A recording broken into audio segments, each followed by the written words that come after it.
আসসালামু আলাইকুম viewers, welcome to আম্মুর সারাবেলা। গত বৃহস্পতিবারে আমরা ঘুরে আসলাম মিলিটারি মিউজিয়াম থেকে।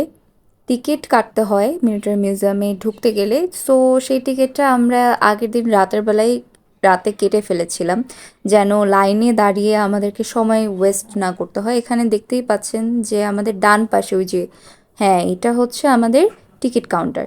টিকিটটা শো করে আমরা আস্তে আস্তে ভিতরে প্রবেশ করছি। এখানে আসার মেইন রিজন ছিল আমাদের রূপক। রূপক এখন পর্যন্ত মিলিটারি মিউজিয়ামে যায় নাই, যদিও আমাদের বাসা একদম মিলিটারি মিউজিয়ামের পাশেই। কিন্তু বিভিন্ন ব্যস্ততা, ওর স্কুল কলেজ এগুলো কারণে ছুটি টুটি না পাওয়ার কারণে আমরা মিলিটারি মিউজিয়ামে সবার শেষেই বলা যায় ঘুরতে যাচ্ছি। তো এখানে এন্ট্রিতে ঢুকতেই যে এত সুন্দর করে বিল্ডিংগুলো সুন্দর করে সাজানো হয়েছে, বা এদের যে আর্কিটেকচারাল যে স্ট্রাকচার, এটা অনেক সুন্দর। এবং হচ্ছে প্রায় 3 থেকে 4টা ফ্লোর নিয়ে এই মিউজিয়ামটা হচ্ছে গঠিত হয়েছে।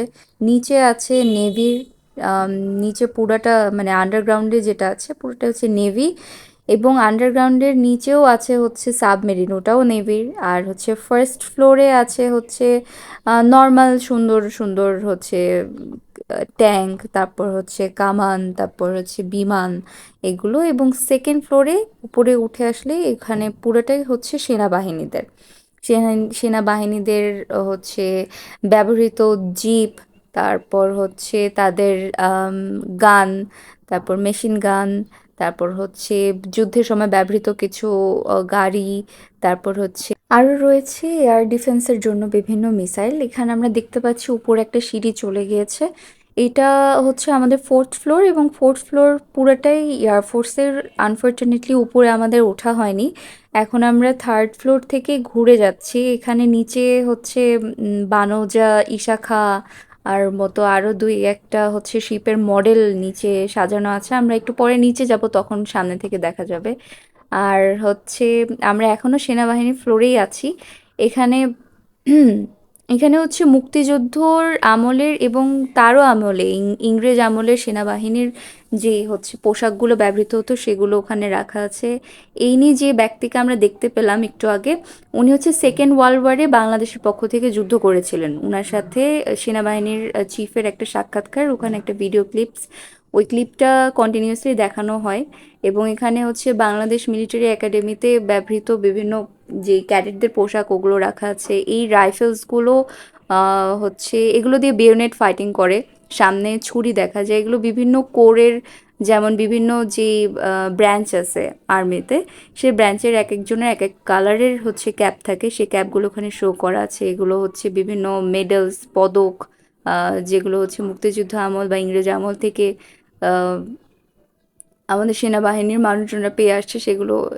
এখানে রয়েছে সেনাবাহিনীর সবগুলো কর্মকর্তাদের র্যাঙ্ক, এবং হচ্ছে এখানে আছে তাদের ডিভ সাইন, ডিভিশন সাইন, এরকম অনেক কিছু এখানে আছে।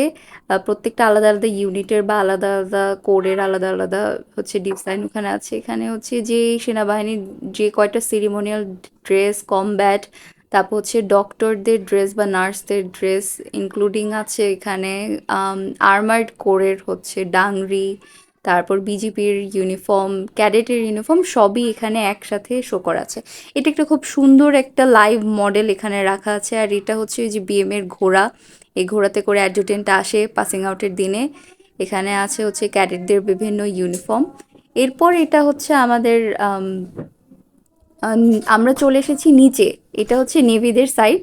নিচে এসেছি, এখানে বিভিন্ন সাম্পান নৌকা, বিভিন্ন একদম ইভ্যালুয়েশন নৌকার যে ইভ্যালুয়েশনগুলো হয়েছে একদম আদি থেকে এই পর্যন্ত, সেগুলোর বেশ কয়েকটা স্যাম্পল এখানে রাখা হয়েছে। খুবই সুন্দর।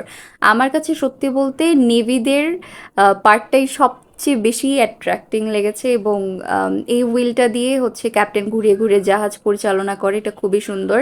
এটা ইনশাল্লাহ এরকম একটা মডেলের কিছু ড্রয়িং রুমে আমি লাগাবো। এরপর আসছি হচ্ছে এখানে একটা থ্রিডি, হচ্ছে থ্রিডিও না, এটা একদম কি বলবো, প্রজেক্টর দিয়ে একটা বাস্তব মডেল তৈরি করেছে, যেন মানুষ একদম জাহাজের সামনে যে দাঁড়ানো টাইটানিক টাইপের মোমেন্টের একটা ফিল নিতে পারে। এরপর বিভিন্ন মডেল দিয়ে নৌবাহিনীতে যেগুলো যুদ্ধ জাহাজ আছে সেগুলো মডেল দিয়ে আমরা ভ্রমণটা শেষ করি। আপনারা ঘুরতে আসবেন মিলিটারি মিউজিয়ামে এবং জানাবেন আমাদের ভিডিওটি কেমন হয়েছে। আল্লাহ হাফেজ।